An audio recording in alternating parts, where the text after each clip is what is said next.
Į ką reikia atkreipti dėmesį prieš važiuojant į ProBro Express tunelinę plovyklą? Prieš įvažiuojant į plovyklą būtina uždaryti visus automobilio langus ir stoglangius. Nuo automobilio nuimti stogo bagažinę, dviračių laikiklius, stogo skersinius ir kitas negamyklinės detales. Patikrinti, ar gerai pritvirtinti automobilio valstybiniai numeriai. Patikrinti, ar nėra atskirtų ir netinkamai pritvirtintų kėbulo dalių. Stikle nėra įdaužų.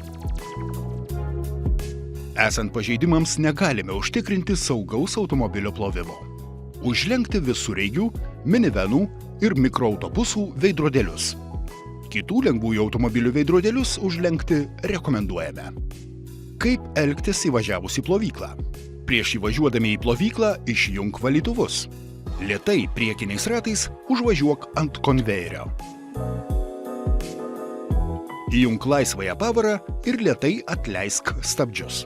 Variklį palik užvestą viso plovimo metu.